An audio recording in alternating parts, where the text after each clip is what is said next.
My son thought I hadn't seen him slip something strange into my wine during Christmas dinner, but I noticed every detail. When he walked away, I switched our glasses, turning his betrayal into his own trap. What happened to him next shocked me. Before we continue, please subscribe to the channel and write in the comments what time it is where you are now. The doorbell rang, not once, but in short, aggressive bursts that cut through the evening quiet of my living room. I set down my newspaper and glanced at the clock. 7:30 p.m. on a Tuesday. Who visits at this hour? I opened the door to find Cecil standing on my porch, shoulders hunched against the December cold. Leona stood behind him, her arms crossed, breath visible in small puffs. Before I could speak, my son pushed past me into the house. "We need to talk." His voice carried an edge I hadn't heard since he was a teenager. Leona followed, closing the door behind her with a firm click. She surveyed my living room like she was appraising it, her gaze lingering on the built-in shelves I'd crafted myself, the hardwood floors I'd laid board by board. "Cecil, what's this about?" I backed toward my recliner, suddenly feeling like a stranger in my own home. He paced near the fireplace, his business casual clothes wrinkled, his usually neat hair disheveled. "It's about this house, Dad. About you sitting on a pile of money while we live in need." The words hit me like a physical blow. "Need? But you have a good job, a nice place." "Nice place?" Leona stepped forward, her voice sharp. "Lyman, we're crammed into a 2-bedroom apartment with 2 growing kids. Madison's sleeping in the living room, for heaven's sake." Cecil whirled around, his face flushed. "Dad, we need a bigger house now, not after you're dead. The kids are growing, and we can't wait for inheritance while you hoard wealth." I gripped the back of my chair. This house represented 40 years of my life. Every nail, every piece of trim, every perfectly fitted joint, all my work. "Cecil, son, this house is my work, my memories. After I'm gone, it'll be yours. Everything will be yours." "That's not good enough." His voice cracked with desperation. "We need the money today. Sell it, Dad. Move into a retirement community. Use the equity to help your family." Leona moved closer, her tone suddenly gentle, manipulative. "Lyman, be reasonable. We need the money today. The kids need space to grow, opportunities we can't provide, living paycheck to paycheck." "Reasonable?" Heat flared in my chest. "Reasonable? I built this with my own hands for 40 years. Every board, every room, this is my life's work." Cecil's face contorted with frustration. "Your life's work is worthless if it doesn't help your family. You're being selfish, Dad. Completely selfish." The accusation stung. I'd worked at construction sites in blazing summers and bitter winters, saved every penny, built this house as a legacy for him. Now he called me selfish for wanting to live in it. "Get out!"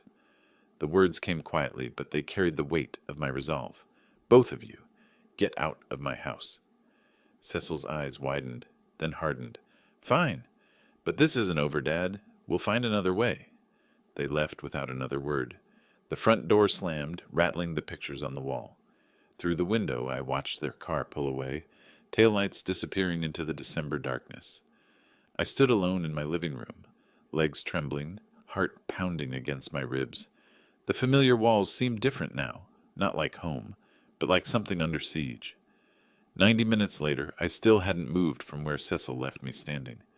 The silence pressed against my ears, broken only by the house settling around me. My flannel shirt clung to my back, damp with cold sweat. I sank into my recliner, the leather creaking under my weight. My hands wouldn't stop shaking. In all my years, I'd never imagined my own son would speak to me that way, would look at me with such contempt. The living room felt different. I looked around at the crown molding I'd cut and fitted myself, at the hardwood floors I'd sanded smooth. Each surface held memories of calloused hands and aching backs, of Martha bringing me coffee during weekend projects.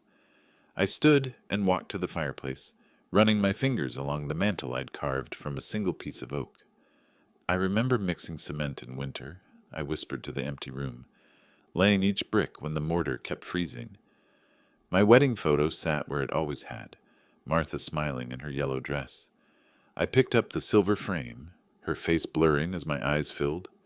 Martha would have known what to do. She always did. I moved to her favorite chair by the window and sat down, still holding the photograph. Martha had possessed a gift for seeing through people's anger to their real needs. Family above all else, Lyman, she used to say. When someone lashes out, they're usually afraid. Maybe Cecil was afraid. Maybe Leona too. Living in a cramped apartment with 2 children, watching their friends buy bigger houses while they struggled, that kind of pressure could make people desperate. The thought sent me upstairs to our old bedroom. In the closet behind Martha's hanging dresses that I couldn't bear to give away, I opened the small wall. Safe. The metal door swung open with a soft click. $10,000 in neat bundles. Money I'd saved over years, setting aside 20 here, 50 there. Every dollar represented something I didn't buy, some pleasure I denied myself, a new truck when the old one still ran, dinner out when peanut butter sandwiches would do. I lifted the money, feeling its weight. 10,000 wasn't the house money Cecil wanted, but it was real help. It could cover a down payment, give them a fresh start. It was love in tangible form. The bills felt crisp between my fingers as I counted them again. Tomorrow morning, I'd call Cecil. I'd apologize for losing my temper and offer him this gift. Maybe then he'd understand that I wasn't his enemy. I was his father, trying to help the only way I knew how. I returned the money to the safe, but left it unlocked. Tomorrow would bring reconciliation. Tomorrow, my son would remember that family came first. The next morning, I sat at my kitchen table with fresh coffee and yesterday's newspaper folded beside me. Sunlight streamed through the frost-edged window, casting familiar patterns across the oak surface I'd built and installed myself 20 years ago. I'd rehearsed the words a dozen times while making breakfast. Simple, direct, loving. An apology and an offer wrapped in the hope of healing. My hands trembled slightly as I dialed Cecil's number. The phone rang twice before his voice cut through the line, sharp and impatient. "What do you want, Dad?" Not exactly a warm greeting, but I pressed on. "Son, I want to help. I've been thinking about yesterday, and you're right. Family should come first. I have $10,000 in cash. It's yours." Silence stretched between us. Then Cecil's voice exploded through the speaker, loud enough that I had to hold the phone away from my ear. 10,000? Are you kidding me right now? Is this some kind of joke? I blinked, confused by his fury. "It's all the free money I have, son. I thought it could help with the down payment." "A down payment?" His laugh was bitter, cutting. "Dad, do you have any idea what houses cost? We can't even make a decent down payment with that pathetic amount."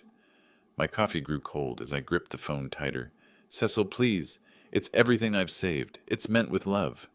"Love?" His voice cracked with rage. "You greedy old man.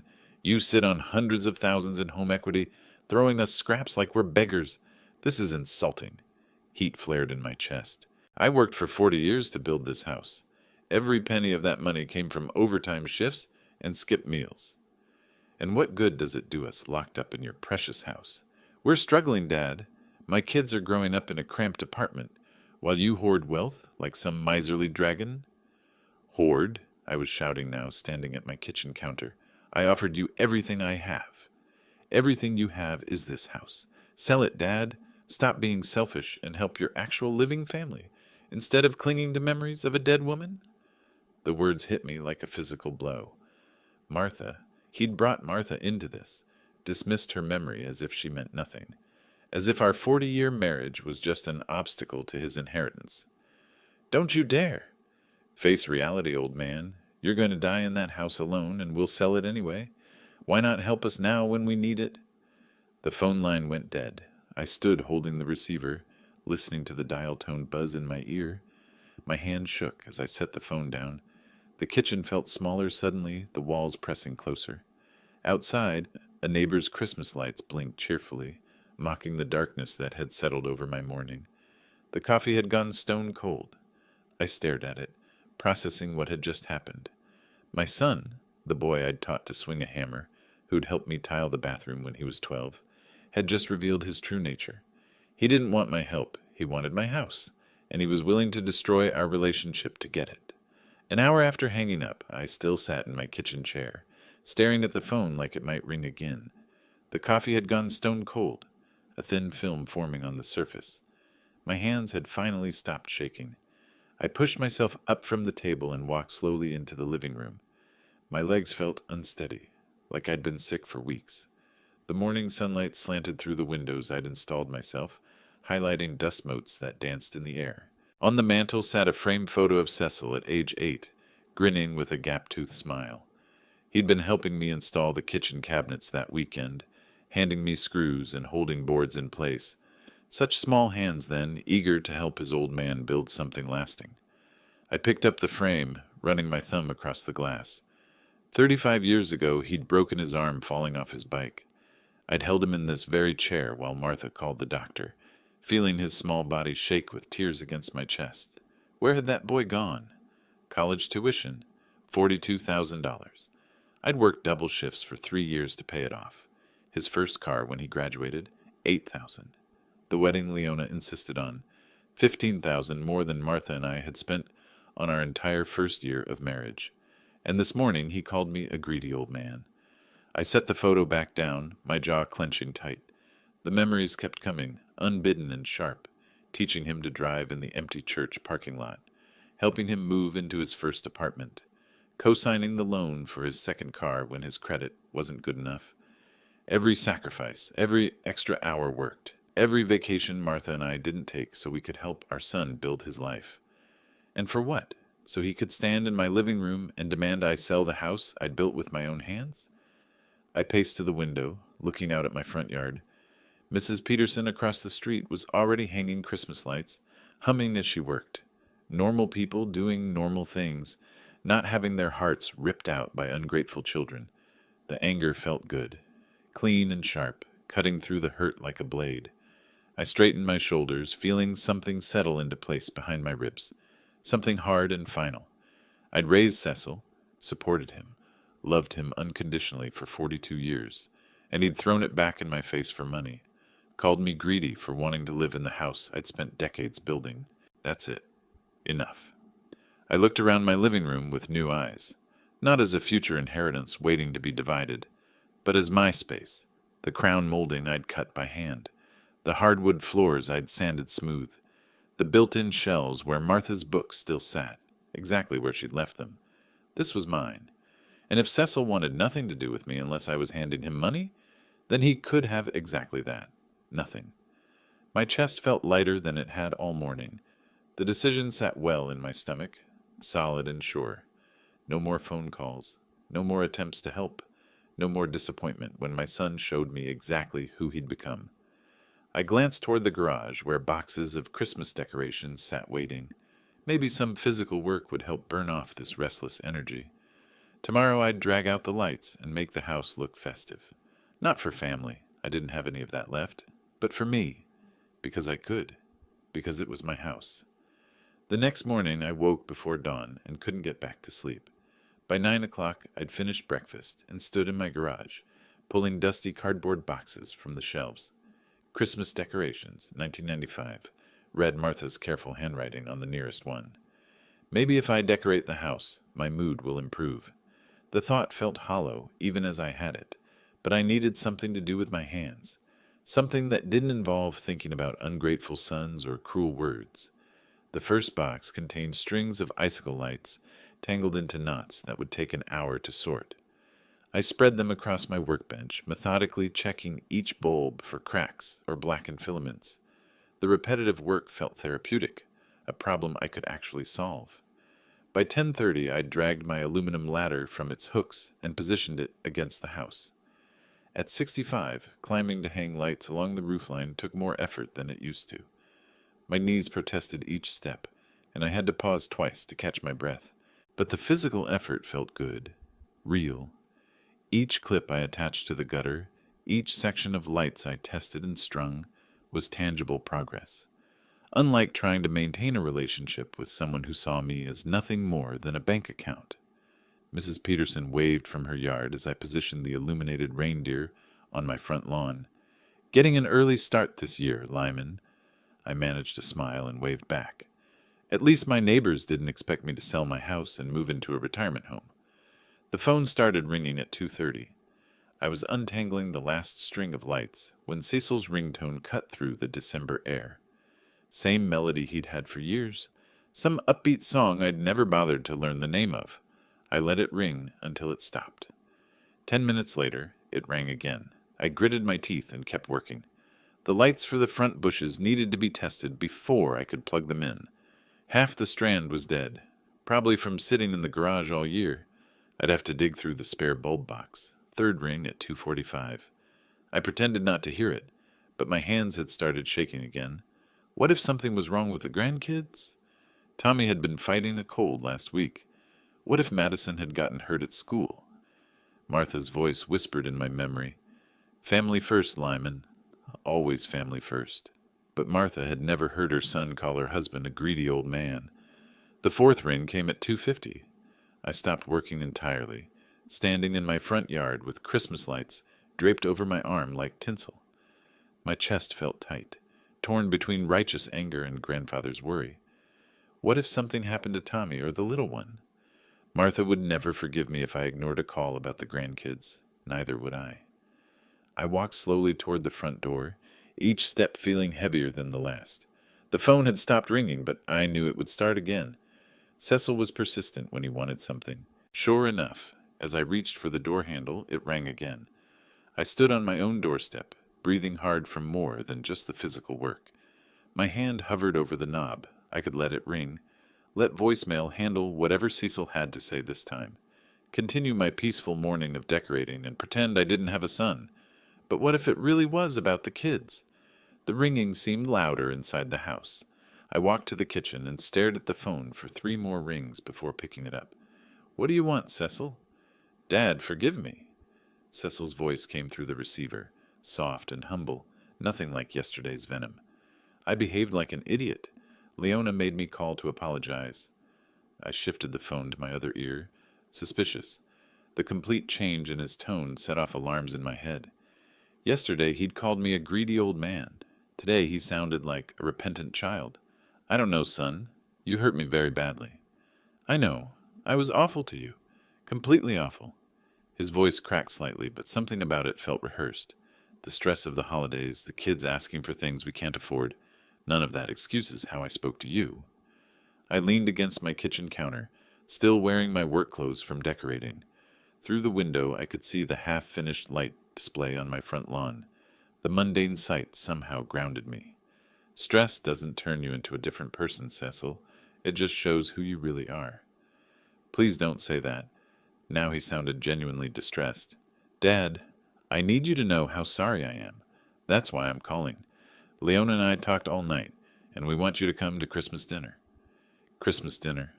I rubbed my forehead with my free hand, feeling the tension that had settled there like a permanent resident. Christmas Eve, 6 o'clock, Cecil continued. Please come, Dad. The kids want to see Grandpa. Madison keeps asking when you're coming over. She's been practicing a song on her recorder to play for you. The mention of Madison hit me square in the chest. 7 years old and gap-toothed, like her father had been, always eager to show me her latest artwork or the new dance she'd learned at school. Cecil, I just don't... Tommy's been asking about you, too.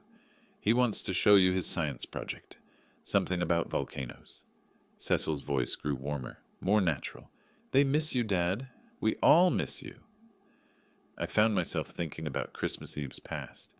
Martha would spend all day in the kitchen making her famous Christmas pudding from her grandmother's recipe. The house would smell like cinnamon and nutmeg. We'd drive to Cecil's place with the car full of presents and homemade desserts. I could bring Christmas pudding, I heard myself say. Martha's recipe. That would be perfect. Cecil's relief was palpable. The kids would love that. They always talk about Grandma Martha's cooking. I grabbed a pen and notepad from the counter. What's your address again? When Cecil rattled it off, I wrote it down carefully. And it's 6 o'clock on Christmas Eve? 6 sharp. Dad, thank you. This means everything to us. Fine. I stared at the address I'd written, second-guessing myself even as I spoke. But this is your last chance, Cecil. I won't be treated like that again. I understand. I promise things will be different.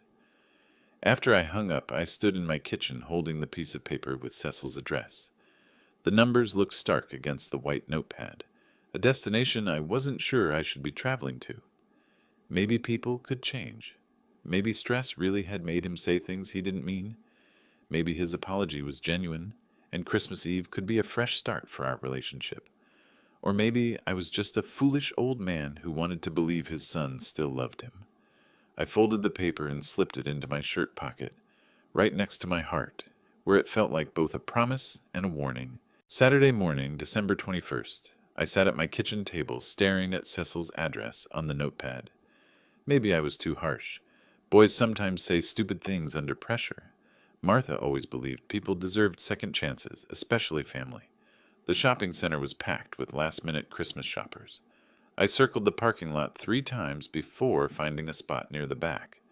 Inside the toy store, fluorescent lights buzzed overhead as I wandered the aisles, overwhelmed by the choices. For Tommy, I selected a Lego architecture set, the kind that would challenge a 10-year-old's mind. He'd always been clever with his hands, just like his grandfather. For Madison, an art supply set with colored pencils, watercolors, and a thick sketch pad. She'd shown me her drawings last summer, detailed pictures of flowers and houses. The cashier, a college-age girl with tired eyes, smiled as she rang up the purchases. Your grandchildren are lucky to have someone who cares so much about getting the right gifts. Pride swelled in my chest. They're good kids. Sunday and Monday were for the pudding. I retrieved Martha's handwritten recipe from the kitchen drawer, where it had sat, untouched, for 3 years. Her careful cursive instructed, Day 1 for mixing, Day 2 for steaming, Day 3 for serving. At the grocery store, I gathered the traditional ingredients: beef sweet from the butcher counter, crystallized ginger, candied orange peel, and a bottle of brandy for aging. The sweat clerk looked puzzled when I asked for it. Most people use vegetable shortening nowadays. This is my wife's recipe. Some things shouldn't change. Back home, I mixed the dense batter in Martha's largest bowl, the blue ceramic one she'd received as a wedding gift. My hands followed her written instructions like a prayer. Fold in the flour gently. Don't overmix. Add the brandy last. The kitchen filled with the rich scent of spices and fruit. Monday brought the steaming process. I wrapped the pudding in cheesecloth and lowered it into Martha's old steamer pot, the one she'd used every Christmas for 40 years. Steam rose like incense, carrying memories of holidays past. Christmas Eve morning, I chose my navy suit from the bedroom closet. I hadn't worn it since Martha's funeral, but the occasion seemed to demand formality. The white shirt required careful ironing, paying special attention to the collar, the way Martha had taught me. The gifts went into brown paper bags, old-fashioned wrapping that reminded me of my own childhood. Red ribbon tied around each bag's handles completed the look, simple but dignified. By 4 o'clock, the pudding had cooled and sat wrapped in fresh cheesecloth on my kitchen counter. I studied myself in the hallway mirror, adjusting my tie until it sat straight. Martha would have approved of the effort. The drive to Cecil's neighborhood took 20 minutes through streets lined with elaborate Christmas displays. His house sat in a development of identical colonial-style homes, each with perfectly maintained lawns and matching mailboxes. The contrast to my hand-built craftsman style was stark. I parked in the driveway behind Cecil's sedan and gathered my packages from the back seat. Through the large front windows I could see warm light spilling from inside, shadows moving around a Christmas tree. Children's laughter drifted through the glass. Standing on the front porch with gifts in my arms, I heard Madison's voice inside. "Is that Grandpa's car?" My heart lightened despite my caution. Cecil opened the door with a smile broader than I'd seen in months. "Dad, right on time." He stepped aside, gesturing me into the warmth of his home. Before I could respond, Tommy and Madison burst from the living room, wrapping their arms around my waist in simultaneous hugs. "Grandpa, you came." Madison squeezed tighter, her gap-toothed grin infectious. "Of course I came, sweetheart. I brought presents." Leona appeared from the kitchen, wiping her hands on a festive apron. "Lyman, you look wonderful. Come in. Let me take your coat." Her welcome seemed genuine, warmer than our usual interactions. The house impressed me despite my reservations about modern decor. A massive Christmas tree dominated the living room corner, decorated with silver and gold ornaments that caught the light. The dining room table, visible through an archway, was set with china and crystal. "Kids, let Grandpa get settled before you attack him for presents," Cecil laughed, taking my coat to a nearby closet. I handed out the wrapped bags. Watching their faces light up with each revelation, Tommy's eyes widened at the Lego set. "Grandpa, this is the one I wanted. How did you know?" Madison clutched her art supplies to her chest like precious treasure. "Can we use these tomorrow morning, Grandpa? I want to draw you a picture." "We'll see what your parents say." The joy on their faces melted away my lingering doubts about coming here tonight.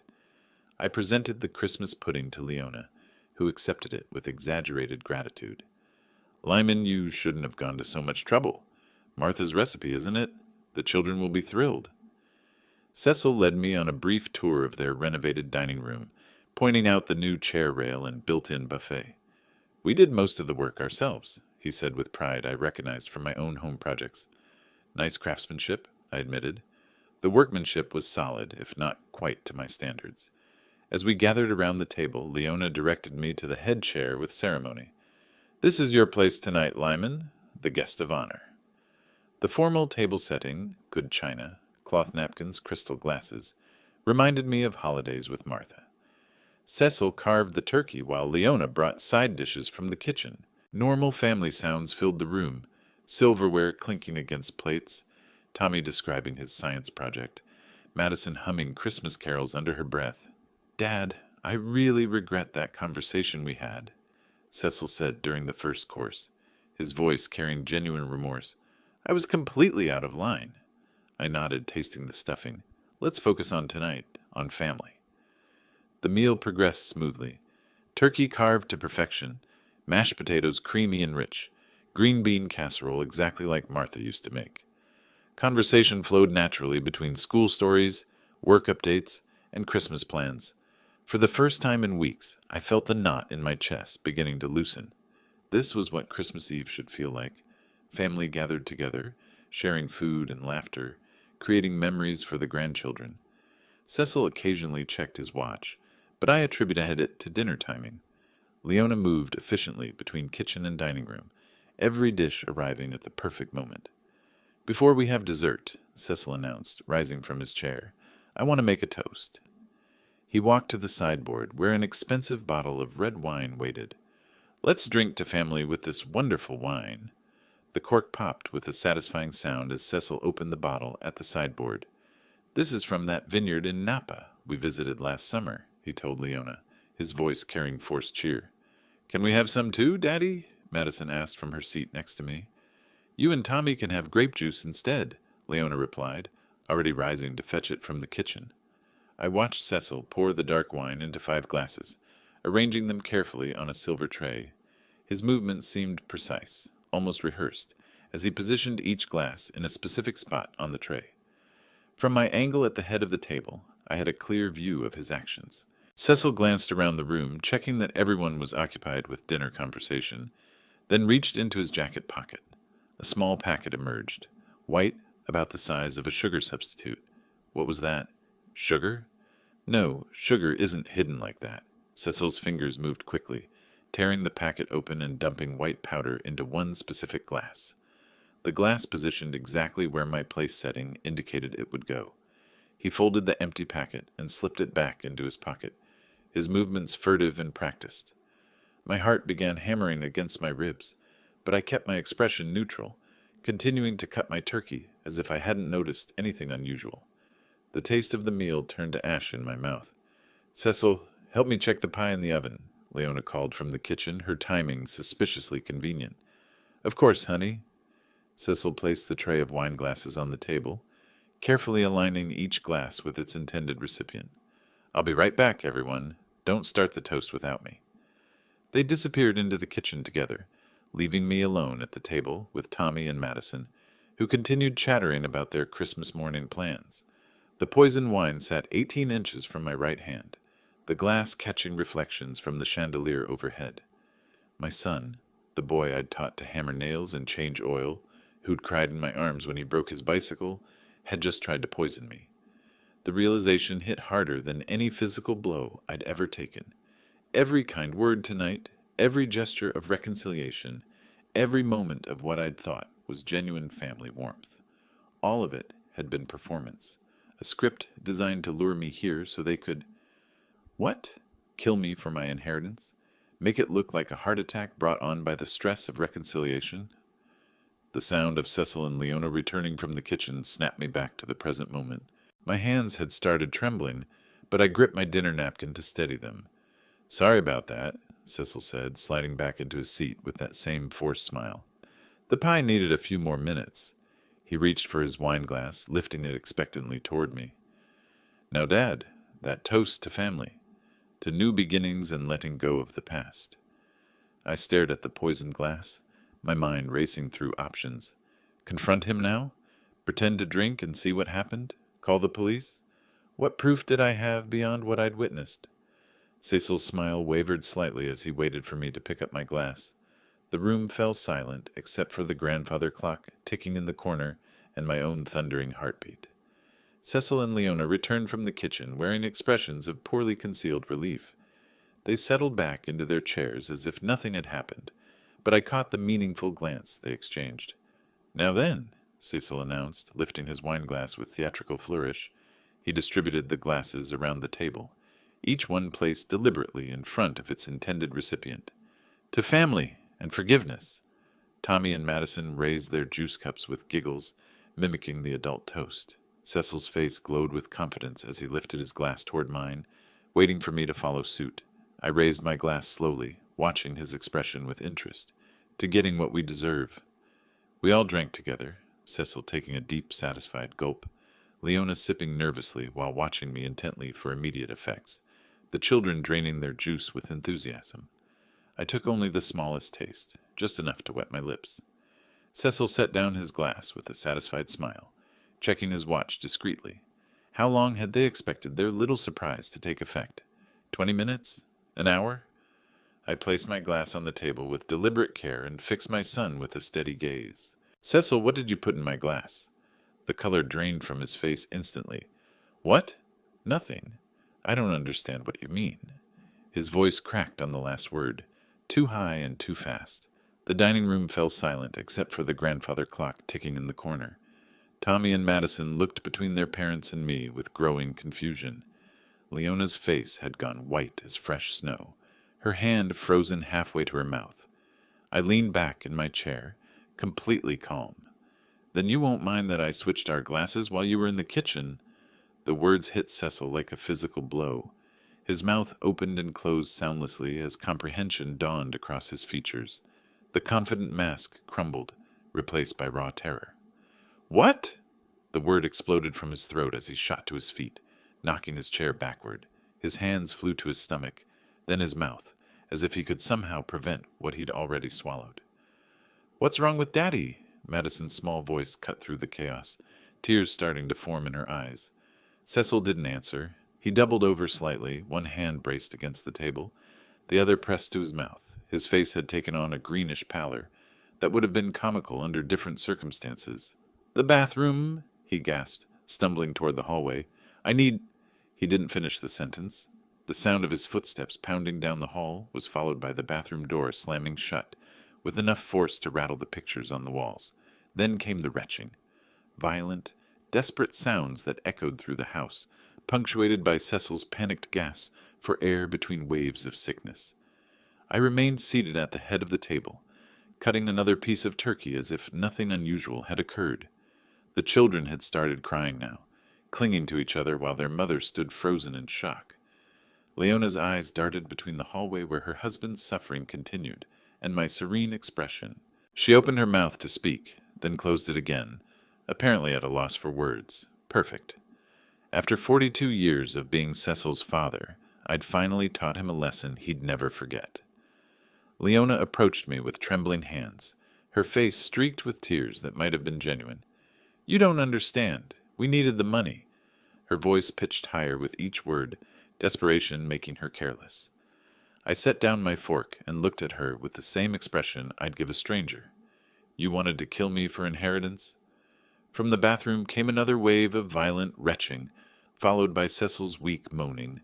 The sound made Madison sob harder, while Tommy tried awkwardly to comfort his little sister. "It was only a sleeping drug." Leona's words tumbled out in a rush. "We wanted you to change your will. Nothing permanent, just we needed you to understand how desperate we are." "Lies," I stood slowly, my legs steady despite everything. You gave him enough to make him violently ill. If that was just a sleeping pill, you'd have crushed up a bottle. Leona's composure cracked completely. The mortgage payments are crushing us. The children need things we can't afford. You're sitting on hundreds of thousands while we struggle every month. Cecil's anguished groans echoed from the hallway, punctuating her desperate justifications. I offered you $10,000, I reminded her coldly. Your husband called me a greedy old man and hung up on me. That's nothing compared to what you have. Leona's desperation had transformed into fury, her mask finally slipping completely. You could sell that house and live anywhere. Why should you hoard wealth while your own grandchildren go without? The children were openly sobbing now, huddled together on Tommy's chair like refugees from a war zone. They'd never seen adults behave this way, never witnessed the ugly reality behind grown-up desperation. I walked to the coat closet and retrieved my jacket, moving with careful deliberation. I'm leaving and never coming back. Wait, Leona followed me, alternating between pleading and threats. You can't just abandon them. Think about Tommy and Madison. I turned to face the children, who looked up at me with tear-stained faces and confusion in their eyes. I'm sorry you had to see this. The gifts are yours to keep. Tommy wiped his nose on his sleeve. Grandpa, why is Daddy so sick? Ask your mother. I pulled on my coat, checked that I had my car keys. She has all the answers. Leona grabbed my arm as I reached for the door handle. If you leave now, we'll tell everyone what you did. We'll call the police. I looked down at her hand on my sleeve until she released it. Tell them what? That your husband tried to poison me and accidentally poisoned himself instead? That should be an interesting conversation. The bathroom had gone quiet. Either Cecil had passed out or exhausted himself. Either way, it wasn't my problem anymore. Tell Cecil he made his choice, I said, opening the front door. Actions have consequences. He's just learned that lesson the hard way. I walked to my car without looking back, even when I heard Leona screaming my name from the doorway. The engine turned over smoothly, reliable as always, and I drove away into the cold December night. In my rearview mirror, I could see her silhouette in the doorframe, but I didn't slow down. Some bridges, once burned, should stay that way. Christmas morning arrived gray and quiet in my empty house. I woke to silence, made coffee in my own kitchen, and felt no regret whatsoever about the previous evening's events. Justice served cold tastes remarkably satisfying. The neighborhood showed signs of normal Christmas activity. Cars in driveways, children's voices carrying across yards, the comfortable chaos of families opening presents. I watched from my front window, content with my solitude, Martha's memory keeping me company. 3 days later, Mrs. Patterson leaned over our shared fence while I was checking my mailbox. Lyman, did you hear? Cecil's been in the hospital since Christmas Eve. Something terrible with his stomach? I arranged my features into appropriate concern. How awful. Is he recovering? Poor Leona's been there every day with the children. The doctors aren't sure what caused it. Some kind of severe food poisoning or reaction. She shook her head sympathetically. You know how these things can happen during the holidays. Rich food, too much excitement. Indeed. Please give her my regards when you see her. Mrs. Patterson studied my face carefully, perhaps hoping for more dramatic reaction to news about my son.